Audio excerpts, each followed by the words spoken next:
ओम नमो भगवते वासुदेवाय। स्वागत है आप सभी का श्रीमद् भागवत पुराण की कथा में। आज हम 65 दिन में दशम स्कंद का 53वां अध्याय शुरू कर रहे हैं। रुक्मणी जी का हरण करना।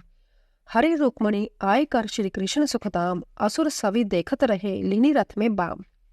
श्री सुखदेव जी बोले, हे परीक्षित, भगवान श्री कृष्णचंद्र जी रुक्मणी जी का जय प्रेम तथा करुणा से पूरा संदेश सुनकर ब्राह्मण से मुस्कुराते हुए बोले, हे ब्राह्मण देवता, जैसा बिंदर्भ राजकुमारी रुक्मणी मुझे चाहती है उसी भांति मैं भी उन्हें चाहता हूँ।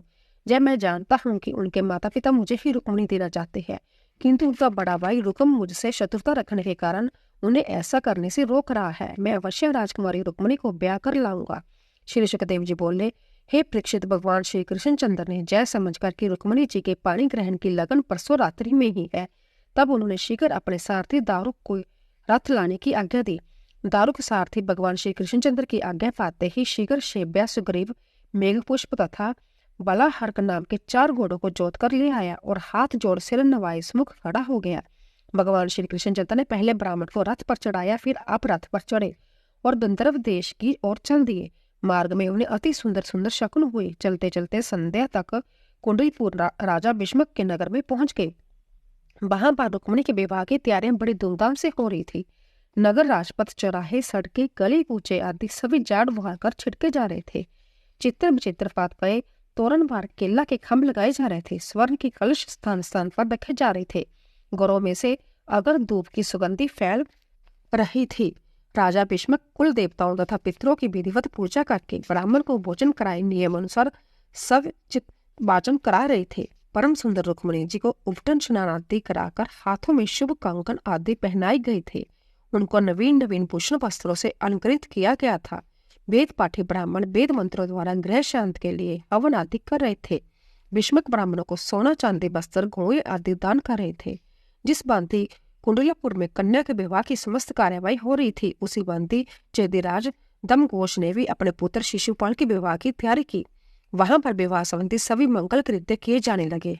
फिर राजा दमघोष, जरासंध आदि अपने साथी राजाओं को लेकर हाथी, घोड़े, रथ, पैदल की चतुर्गुणी सेना के साथ कुंडलपुर पहुंचे। बिंद्रव राज भीष्मक ने अगवानी लेकर बारात को बड़े स्वागत सत्कार के साथ जन्मासों में ठहरा दिया। उस बारात में शालव, जरासंध, दंत बकर, विदुरथ, पौंड्रक आदि सैसुर नरपति सम्मिलित थे। वह सबके सब भगवान श्री कृष्णचंद्र और बलराम जी के विरोधी और महाबली थे। उन्होंने रुक्मणी हरण का पहले से ही पता लग गया था। इसी कारण वह सभी राजा लोग अपनी पूरी सेना लेकर बड़ी तैयारी के साथ वहां आए। हे परीक्षित, उन विपक्षी राजाओं की इस पूरी तैयारी का पता बलराम जी को भी लग गया था। तब उन्होंने जब देखा कि श्री कृष्णचंद्र अकेले ही कुंडलपुर राजकुमारी का हरण करने गए हैं, तब उन्हें युद्ध की आशंका हुई। जब भी वह श्री कृष्णचंद्र जी के बल पराक्रम को भली भांति जानते थे, किंतु फिर भी भ्राता स्नेह के कारण तुरंत अपनी विशाल चतुर्गनी सेना लेकर कुंडलपुर को चल दिए। हे परीक्षकों, रुक्मणी जी भगवान श्री कृष्णचंद्र के शुभ आगमन की प्रतीक्षा में अति चिंतित, मन मलिन, तन क्षीण बैठी हुई थी। उन्हें जब विवाह संबंधी उत्सव कुछ भी अच्छे नहीं लग रहे थे। उन्होंने खान पीन सभी त्याग दिया था और वह जय सोचने लगी, अरे अभी वह ब्राह्मण लौटकर नहीं आया, न जाने मुझ अवागन की प्रार्थना भगवान ने अस्वीकार कर दी। अब तो विवाह में केवल एक रात ही शेष रह गई है। मैंने तो सुना है कि वह भक्त वत्सल तथा शरणागत वत्सल है। जब उनके चरणों में मेरी सच्ची भक्ति तथा प्रेम है तो अवश्य ही वह मेरी रक्षा के लिए आवेंगे। हे गिरिजा राजकुमारी, मैंने तुम्हारी बहुत सेवा की है, तुम प्रसन्न होकर मेरी अभिलाषा पूर्ण करो। हे परीक्षित, रुक्मणी जी अपने महलों में बैठी बैठी इसी उधेड़ बुन में थी और उन्हें भगवान श्री कृष्णचंद्र के प्रेम में नेत्र बंद करके आंसू बहा रही थी। किंतु अभी उन्हें निराशा नहीं हुई थी। उनके वाई, जांग, भुजा तथा नेत्र फड़क रहे थे, मानो वह प्रीतम के शुभ आगमन का संदेश दे रहे हो। उसी क्षण वहां पर वह ब्राह्मण देवता आए। रुक्मणी जी उस ब्राह्मण को देखकर अति प्रसन्न हुई। ब्राह्मण के प्रसन्न मुख को देखकर वह समझ गई कि भगवान श्री कृष्णचंद्र आ गए हैं। फिर भी उन्होंने ब्राह्मण देवता से अपने प्रीतम के विषय में पूछा। तब ब्राह्मण ने भगवान श्री कृष्णचंद्र जी की बुरी बुरी प्रशंसा करते हुए उनके आगमन का शुभ संदेश सुनाया। ब्राह्मण के ऐसे प्रिय वचन सुनकर उस देवी ने उनके चरणों में नमस्कार किया, अर्थात उसको संसार की समस्त लक्ष्मी सौंप दी। जब राजा भीष्मक ने सुना कि भगवान श्री कृष्ण तथा बलराम जी मेरी कन्या का विवाह उत्सव देखने के लिए आए हैं, तब राजा भीष्मक ने बड़े आदर सत्कार के साथ बाजे गाजे से पूजा की सामग्री लेकर उनकी अगवानी की ओर मधुर पर्क आदि से उनकी पूजा करके उनके भेंट की। हे परीक्षित, भीष्मक जी बड़े बुद्धिमान तथा भगवत भक्त थे। उन्होंने भगवान को तथा उनकी सेना को उचित स्थान पर ठहराया और उनका बड़ी भांति आदर सत्कार किया। जब विंदर्भ देश के नागरिकों ने भगवान श्री कृष्णचंद्र का शुभ आगमन सुना, तब वह सभी नगर निवासी उनके दर्शनों के लिए आए और अपने नेत्र भर भर कर उनके मुखारविंद के मकरंद से रस को पीने लगे। वह सब परस्पर कहने लगे, सच पूछो तो रुक्मिणी की योग्य तो यही बर है। हमारी रुक्मिणी जी भी लक्ष्मी जी के समान सुंदर है। इन दोनों का बड़ा ही सुंदर जोड़ा है। विधाता ने बड़ा ही रच पच कर इन दोनों को बनाया है। हे परीक्षित, जिस समय पूर्ववासी इस प्रकार की बातें कर रहे थे, उसी समय रुक्मिणी जी महलों से निकलकर गिरिजा पूजन के लिए मंदिर चली गई। उनके साथ शिशुपाल, जरासंध आदि ने श्री कृष्ण के व्यय से बड़े बड़े महाबली दैत्य रक्षा के लिए नियत कर दिए। वह सती रुक्मिणी वैसे तो गिरजा के पूजन को जा रही थी, किंतु उनका ध्यान गोविंद के ही चरणों में था। वह संभ्या मौन थी और उनकी माता संकी सैन्य नगर की स्त्रियों ने घेर कर चल रही थी। उस समय आगे आगे मांगलिक बाजे, डोल, शंख, तुरी बजते जा रहे थे। सैसरों बिरगनाएं मंगल गीत गाती जा रही थी। सूत मागत बद्दीजन जय जयकार करते जा रहे थे। उनके चारों ओर अस्त्र शस्त्रधारी महाबली दैत्य घेर कर चल रहे थे। रुक्मिणी जी ने देवी के मंदिर में प्रवेश करके अपने हाथ पैर दो आचमन किया तथा शांत भाव से विधिपूर्वक अंबिका देवी की पूजा की और उन्होंने भगवान शंकर तथा वरदानी उनकी अर्धांगिनी भवानी को प्रणाम किया और जय बर मांगा कि हे माता, मुझे आशीर्वाद दीजिए कि मेरी अभिलाषा पूर्ण हो और मेरे पति भगवान श्री कृष्णचंद्र हो। फिर उन्होंने सुहागन ब्राह्मणियों की पूजा की और अपना मौन व्रत तोड़ अपना कर कमल एक सहला के कंधे पर रखकर मंदिर से बाहर निकली। हे परीक्षित, रुक्मिणी जी के सौंदर्य के विषय में तो कहना ही क्या है, क्योंकि जैसम्य लक्ष्मी जी का अवतार थी। उनकी माया भी भगवान की माया के समान सबको मोहित करने वाली थी। उनका कटिबाग अति सुंदर और सिंह के कटिबाग को भी लजाने वाला था। मुखमंडल चंद्रमा को लजा रहा था, जिस पर कुंडल जगमगा रहे थे। उनके वस्त्र किशोर और तरुण के मध्य में थी। कटिबाग में कर्तनी शोभा पा रही थी। उभरे हुए बक्षस्थल थे। उनकी गुंगराली अलके तथा बैनी नागनियों को भी मात कर रही थी। कुंदकली के समान उज्जवल दांतों की पंक्ति थी और बिंबावल के समान उनके लाल ओष्ठ थे। उनके पैरों में पांजेब शोभामान थी और उनकी चाल रज हंस के समान थी। उनके सौंदर्य को देखकर सभी बड़े बड़े वीर मोहित हो गए थे। वह रुक्मिणी जी अपने उस गिरजा पूजन की यात्रा में अपने सौंदर्य राशि को भगवान श्री कृष्णचंद्र पर निशावर करने के लिए मंद मंद गति से चल रही थी। उन रुक्मिणी जी के सौंदर्य को देखकर साथ में चलने वाले पहरेदारों के हाथ में अस्त्र शस्त्र छूट गए और वह बेहोश हो गई। उसी समय वहां पर भगवान श्याम सुंदर एक रथ पर चढ़े हुए आ गए। उनको देखकर रुक्मिणी जी प्रफुल्लित हो गई। वह उनके रथ पर चढ़ना ही चाहती थी कि भगवान श्री कृष्णचंद्र ने रथ में से ही उनका हाथ पकड़कर उन्हें अपने निकट बिठा लिया और वह पहरेदार देखते रह गए। भगवान श्री कृष्णचंद्र ने रथ द्वारिका की ओर बढ़ा लिया।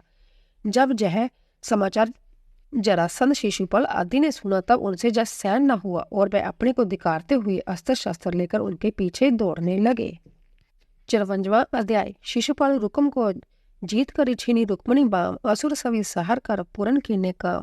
श्री सुखदेव जी बोले, हे परीक्षित, इस बांते सभी राजा लोग क्रोधित होकर अपने अस्त्र शस्त्र ले कवच पहन शिशुपाल की सहायता के लिए भगवान श्री कृष्णचंद्र के पीछे दौड़े। जब जदुवंशी ने राजा लोगों का आक्रमण देखा, तब वह भी अपने अपने अस्त्र शस्त्र लेकर उनके सम्मुख आ डटे। जरासंध की सेना के लोग रथ हाथी घोड़ों पर सवार होकर दल दौड़े। दोनों ओर से बाणों की वर्षा होने लगी। परम सुंदरी रुक्मिणी जी इस घोर संग्राम को देखकर अति घबराई और बेर तथा लज्जा के नेत्रों से भगवान श्री कृष्णचंद्र की ओर देखा। भगवान श्री कृष्णचंद्र रुक्मिणी को व्यावित जानकर बोले, हे सुंदरी, डरो मत, विजय तुम्हारी ही होगी। उधर गंध संरक्षक तथा बलराम जी, कृतवर्मा, सातिक आदि सभी दरुण दर ललकार कर अपना पराक्रम दिखाने लगे। बलराम जी ने अपने हल और मूसल से हाथियों की सेना को इस प्रकार छिन्न भिन्न कर दिया, जिस प्रकार घोर बादलों को बाजू छिन्न भिन्न कर देती है। किसी के हाथ में, किसी के पैर, किसी के सिर कटकट के गिरने लगे। हाथी, घोड़े, खच्चर आदि पहाड़ की भांति गिरने लगे। शिशुपाल अपनी इस पराजय तथा उपहरण पर मरण आसन सा हो रहा था। उसके शरीर की कांति, हृदय का उत्साह सब जाता रहा। उसका मुख सूख गया और नीचे को सिर झुका लिया। तब जरासंध ने शिशुपाल के निकट आकर उसे समझाया और बोला, हे शिशुपाल जी, आप वीरों में श्रेष्ठ हैं। आपको अपनी पराजय पर इतना शोकित नहीं होना चाहिए।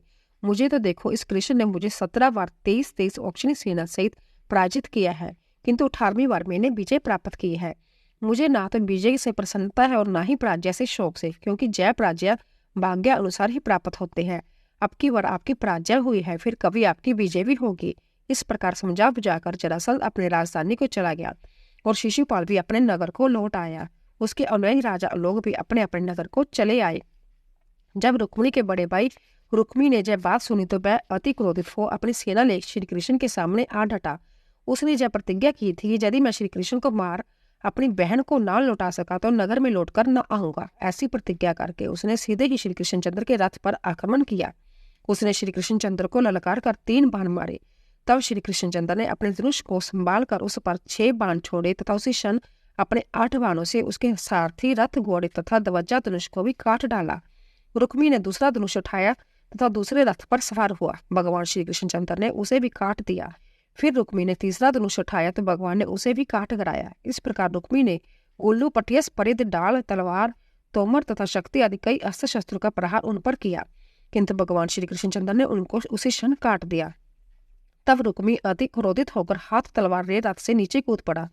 जब श्री कृष्णचंद्र ने रुक्मी को अपने ऊपर प्रहार करते देखा तो उन्होंने एक बाण मारकर उसकी तलवार को भी काट दिया और उसे मार डालने की इच्छा से अपनी तीक्ष्ण तलवार उठाई। जब रुक्मिणी जी ने देखा कि जय मेरे भाई को मार ही डालना चाहती है, तब वह अति व्याकुल होकर जदुपति भगवान श्री कृष्णचंद्र के चरणों में गिर पड़ी और इस प्रकार बोली, करियो कृपा अब हे जतुराई, मारो नहीं रुक्मी मम भाई, छोड़ो नाथ त्यारो दासा, मात पिता जीवन की आशा, मूर्ख अंध महा अज्ञानी, तुम्हारी माया कुछ नहीं जाने, तुमको मुड़ कहा पहचानते, तुम्हारी महिमा वेद न जाने, ब्रह्मा शंकर नित उठी द्यावे, तो भी पार तुमरो नहीं पावे, मैं दासी चरणों सिर नवाऊं, जीवन भीख पराता मम पाऊं। इतना सुनकर भगवान श्री कृष्णचंद्र ने अपनी तलवार नीचे कर ली और रुक्मी को मारने का विचार त्याग दिया। उस समय रुक्मिणी जी का अंग प्रत्यंग भय के कारण थर थर कांप रहा था। उनका मुख सूख गया था, उनके सोने का हार भी कंठ से गिर गया था। इसी दिशा में वे भगवान श्री कृष्णचंद्र के चरण पकड़े हुए थी। इतने पर भी रुक्मी भगवान श्री कृष्णचंद्र का अनिष्ट करने का प्रयत्न कर रहा था। तब भगवान श्री कृष्णचंद्र ने उस रुक्मी को उसके दुपट्टे से बांधकर उसकी दाढ़ी, मूछ तथा केश तलवार से मूंदकर उसको अपने रथ के पीछे बांध लिया। जब बलराम जी सब शत्रु सेना का संहार करके उधर से लौट कर श्री कृष्णचंद्र के निकट आए तब रुक्मी को इस अवस्था में तथा दाढ़ी मूछ मुंडे हुए बंदा देखकर उन्हें बड़ी दया आई और उस रुक्मी को खोलकर भगवान श्री कृष्ण से इस प्रकार बोले, बांधो निज साला तुम बाई, तुमने कीनी बहुत बुराई, जश को छाड़ी अपजश सिर लेना, दाढ़ी मुंडी कुरूप जा कीना, मेटी लिख जुद कुल की तुमने, लिखने कलंक टीका सिर अपने। इतना कहकर बलदेव जी रुक्मिणी जी की ओर संबोधन करके बोले, हे साध्वी, तुम्हारे भाई को इस प्रकार कुरूप होने का कारण उसके कर्म ही है और कोई दूसरा कारण नहीं। तब श्री कृष्ण जी बोले, हे कृष्ण, यदि तुम अपना सखा संबंधी कोई अपराधी भी कर दे तो भी मैं वध करने योग्य नहीं है। दाढ़ी मूछों का मूंड लेना ही उसका वध करना है। फिर रुक्मिणी जी से बोले, दुहलन तुम जनी रिस न होयो, कर्म लिखा भुगत सब खोयो, तुमरे तात अमंगलकारी, जदु वंशिन से ठानी रारे, जगत पिता जदुपति पति तुमरे, जग के प्राण भ्राता जय हमारे, मारन मुड़ इन्ने जय दायो, ब्रह्मा शिव जिन पार न पायो। हे साध्वी, इसीलिए क्षत्रिय धर्म अनुसार युद्ध के लिए आए हुए शत्रु का वध करना धर्म में है। इसी कारण तुम्हारे भाई को कुरूप करके छोड़ दिया गया है।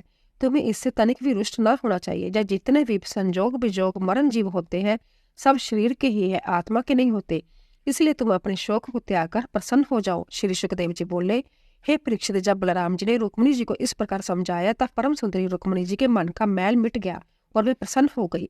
रुक्मी अपनी पराजय पर अति दुखित होता हुआ प्राणहीन के समान अपमानित होकर वहां से चला आया।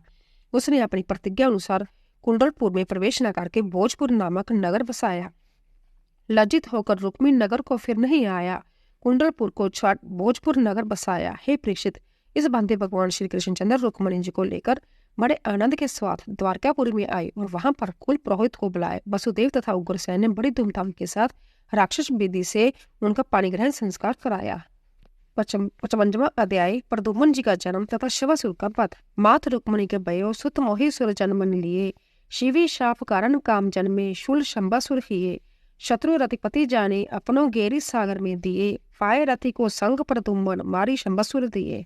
श्री सुखदेव जी बोले, हे परीक्षित, भगवान शंकर के शाप से जब कामदेव भस्म हो गया था, उसकी पत्नी रति अपनी व्याकुल होकर पति वियोग में उन्मत्त सी हो गई थी। उसने पार्वती जी से तथा भगवान गौरी शंकर की पति सेवा कर उन्हें प्रसन्न किया। तब पार्वती जी ने उसे जय आशीर्वाद दिया था कि तेरा पति जदुकुल में भगवान श्री कृष्णचंद्र के जहाँ जन्म लेगा और तुझे वह शंबासुर के जहाँ मिलेगा। इस कारण वह मायावती कामदेव की जसवनी पत्नी रति शंबासुर के जहाँ रहकर पति प्राप्ति की लालसा से दासी का कार्य करने लगी। कामदेव पुण्य शरीर प्राप्त करने के लिए भगवान श्री कृष्णचंद्र के शरीर में प्रवेश करके रुक्मिणी जी के गर्भ में आ गया। समय आने पर रुक्मिणी जी के गर्भ से वह कामदेव प्रद्युम्न जी के रूप में प्रकट हुआ। उस बालक का सौंदर्य, वीर्यता, सद्गुण आदि सभी श्री कृष्ण जी के समान थी। शंबासुर को जब पता चला कि मेरा शत्रु युद्धकुल में जन्म ले चुका है, तब वह वेश बदलकर सूतक ग्रह से उस दिन 10 दिन के बच्चे को हर लाया और एक समुद्र में डाल दिया। उस बालक को एक मछली निकल गई और उस मछली को भी एक बड़ा मच्छ निकल गया। फिर एक मछुए ने उस मच्छ को पकड़कर शंबासुर की रसोई में भेज दिया। जब उस मच्छ का पेट फाड़ा गया तब उसमें से अति सुंदर एक बालक निकला। उसको देखकर शंबासुर की दासी मायावती के आश्चर्य का ठिकाना न रहा। उसने उस अति सुंदर बालक को ले लिया और उसे पालने लगी। उसी समय वहां देवऋषि नारद आए और उन्होंने कहा, हे मायावती, यह तेरा ही पति कामदेव है, इसे तू जतन से पालियो। इसने युद्धकुल में जन्म लिया है और इसे जब शंबासुर दैत्य हरकर समुद्र में डाल आया था। श्री पार्वती जी की कृपा से तुझे जब तेरा पति प्राप्त हुआ है। इस भांति रति को समझा बुझाकर नारद जी चले गए। वह बड़े लाड़ चाव से उस बालक का पालन पोषण करने लगी। वह प्रद्युम्न जी थोड़े काल में ही युवा हो गए। उनका रूप लावण्य इतना अद्भुत था कि वह साक्षात श्री कृष्ण चंद्र जी प्रतीत होते थे। वह रति उन्हें बड़े भाव और लजीली दृष्टि से देखती थी। तब प्रद्युम्न जी बोले, तुम मेरी माँ हो, फिर तुम में ऐसे परिवर्तन क्यों देख रहा है? तब रति ने कहा, पुत्र नहीं, तुम पति हो मेरे, मिले कंत शंबासुर प्रेरे, मारो नाथ शत्रु जय तुमरो, मेटो दुख देवन को सिगरो। इतना कहकर उस मायावती रति ने उन्हें महाविद्या सिखलाई और धनुष्वान अस्त्र शस्त्र की सभी विद्याओं में निपुण कर दिया। हे परीक्षित, एक दिन प्रद्युम्न जी उस शंबासुर दैत्य को मारने की इच्छा से अपना धनुष्वान ले उसकी सभा में गए। शंबासुर उन्हें देखकर अति प्रसन्न हुआ और बोला कि मैंने इस बालक को बड़े प्रयत्न से पाला है। तब प्रद्युम्न जी बोले, अरे दुष्ट, मैं बालक नहीं हूँ, तेरा शत्रु हूँ, जिसको तुमने 10 दिन का इस समुद्र में लाकर डाल दिया था। इस प्रकार कहकर युद्ध के लिए ललकारा। शंबासुर प्रद्युम्न के ऐसे कटु वचन सुनकर ठोकर खाए शाम की भांति फुफारता हुआ बोला, अरे तू तो आस्तीन का सांप निकला, जिसे दूध पिलाकर मैंने पाला। इसने कहकर उसे बज्र के समान भारी गदा का उन पर प्रहार किया। जब प्रद्युम्न जी ने गदा को अपनी ओर आते देखा, उन्होंने अपनी गदा की चोट से उसे काट दिया। तब वह असुर अनेक प्रकार की माया रचकर युद्ध करने लगा, किंतु प्रद्युम्न जी ने महाविद्या के प्रयोग से सबको नष्ट कर दिया। फिर उन्होंने अपनी तीक्ष्ण तलवार से उस शंबासुर का सिर काट पृथ्वी पर डाल दिया। आकाश से पुष्पों की वर्षा होने लगी और देवता उनकी स्तुति करने लगे। तब वह मायावती रति प्रद्युम्न जी को आकाश मार्ग से द्वारकापुरी को ले आई, क्योंकि वह रति आकाश में विचरना जानती थी। गौरी पत्नी के साथ सांवले प्रद्युम्न जी को जी की शोभा अवर्णनीय थी। उनके मेघ के समान श्याम परंपर रेशमी पीताम्बर शोभामान था। उनके घुंघराली अलके मंद मंद मुस्कान, कानों में कुंडल अति सुंदर थे। वह नव दंपति अंतपुर में पहुंचे। वहां की स्त्रियां उन्हें देखकर अति आश्चर्य में हुई और बोले कि श्री कृष्ण चंद्र कहाँ से आए हैं। वह उन्हें देखकर छिप गई। जब उन्हें मालूम हुआ कि जब श्री कृष्ण चंद्र नहीं है, तब वह अति आश्चर्य में हुई कि जब पुरुष श्रेष्ठ कौन है जिसके साथ ऐसी सुंदर युक्ति है। उसी समय वहां रुक्मिणी जी आई। उनके नेत्र कजरारे तथा वाणी अति मधुर थी। उस नव दंपति को देखकर उन्हें अपने पुत्र की याद आई, किंतु वे आश्चर्यचकित होकर उनकी ओर देखती रही। उनका प्रेम उनकी ओर बढ़ने लगा। उनके सतनों से दूध की धार बहने लगी। वह खड़ी खड़ी सोचने लगी, यह नर श्रेष्ठ किसका पुत्र है, किस सौभाग्यवती ने इसे गर्भ में धारण किया था। मेरा बालक भी होता तो ऐसा ही होता। उसे तो न जाने कौन सी पुसती का ग्रह से उठाकर ले गई। उसकी रूप माधुरी, शरीर गठन, मधुर मुस्कान सब अपने पति श्री कृष्णचंद्र के समान देखकर सोचने लगे कि हो ना हो यही बालक है। मेरे बाई अंग भी फड़क रहे हैं। हे परीक्षित, जब रुक्मिणी तथा अंतपुरन की अन्य स्त्रियां इसी भांति संकल्प विकल्प कर रही थी, उसी समय भगवान श्री कृष्णचंद्र अपने माता पिता देवकी वासुदेव तथा बलराम जी के साथ पधारे, किंतु वह भी कुछ न बोले और चुपचाप खड़े रहे। जब भी भगवान श्री कृष्णचंद्र को यह सब कुछ पता था, किंतु फिर भी उसी क्षण आए हुए नारद जी के द्वारा ही उस बालक का परिचय कराया।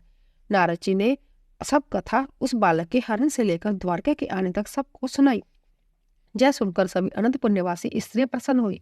देवकी वासुदेव, भगवान श्री कृष्णचंद्र और बलराम जी ने उस नव वैवाहिक दंपति को शुभ आशीर्वाद दिया और कंठ से लगा लिया।